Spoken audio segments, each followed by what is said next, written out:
Hello, so this is questions to ask at the end of an interview.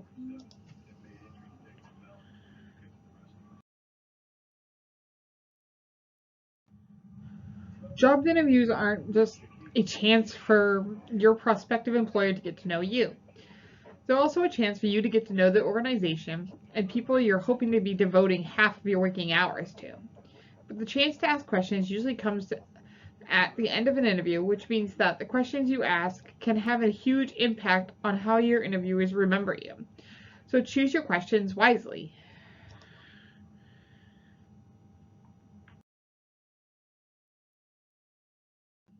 Number one, what do you personally like most about working for this organization? People like to talk. Says it's her favorite question. Promoting interviews about this, Probing interviewers about this can create a sense of camaraderie, invite openness, and give you a first-hand insight into the pros and cons of the workplace. Two, what do you find most challenging about working for this organization? As above, but even more revealing.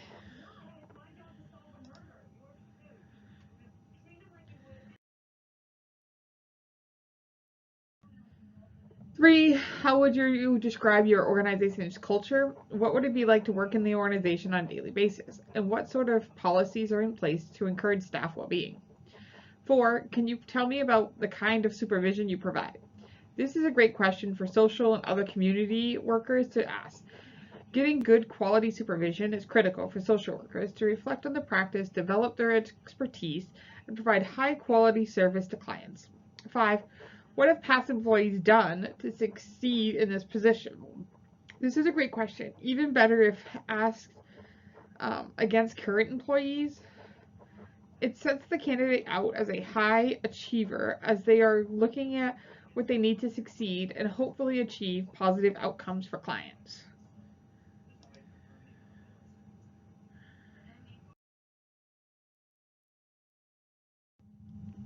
6, what does a typical day look like in this role? Want to show you're enthusiastic and gain a clearer picture of what the job entails day to day. This is a good question for recent graduates or those new to their sector or the level of role, as it helps the candidate confirm they are interested in the role. What type of employee tends to succeed here? And what qualities are the most important for succeeding here? This question sheds light on whether the organization, what does a typical day look like for this role, want to show you're enthusiastic and gain a clearer picture of what the job entails day to day. This is a good question for recent graduates and those new to the sector or level of the role. Um, 8, how do you help your staff grow professionally? This shows you're interested in staying and growing in the role and also tells you if and how the organization invest in its staff.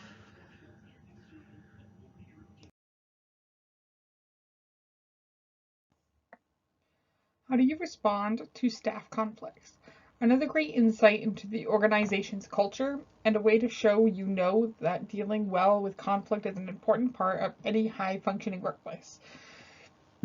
10. Will I have the opportunity to meet my potential manager or colleagues during the interview process? Brady says, asking about the team you'll be working with is important. So an answer of no might be of concern. 11. How do you evaluate success in this role? You'll get an idea of what it means to do the job well and whether the organization's values align with yours.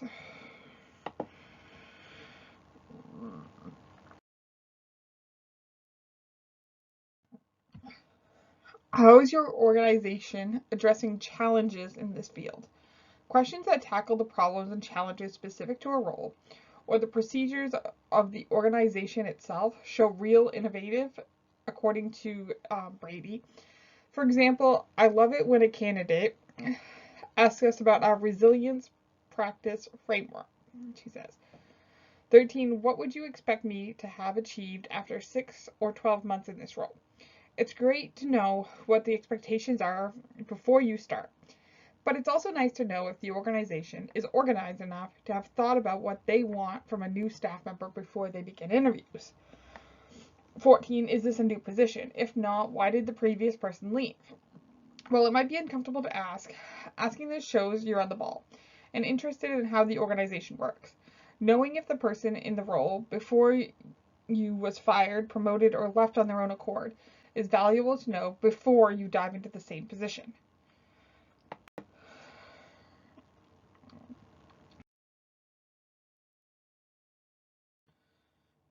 '15. What new innovatives or changes are on the horizon for the organization? Change is a constant in most community organization. Mergers, new funding, funding cuts, new leadership. These are perennial parts of the NFP organizations. It's good to know just what's in store for your first few months at a new job. 16. Is there anyone else in the organization you'd like to meet with? You'd like me to meet with? Gain a better idea of how much the organization values teamwork, collaboration, as well as potentially determining for how many more interviews in the recruitment process to come. 17. Is there anything else I can do or provide to help you make your decision? Brady says this is a solid question. It shows the candidate is switched on, as well as showing that you're confident and enthusiastic.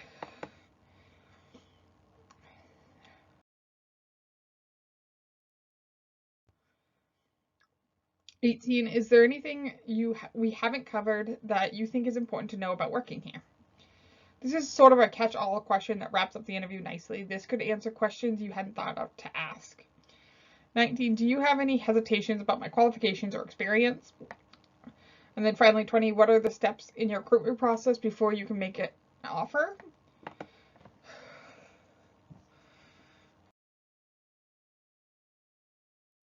And then finally, there's the question of how many of these questions to ask. Don't ask them all. There's no perfect number of questions to ask, but more than one is usually good. Candidates should always ask at least 2 or 3 questions. And if that's not enough to really find out all what you want to know, just check with the interviewer and they should be happy to tell you how many questions they have time to answer.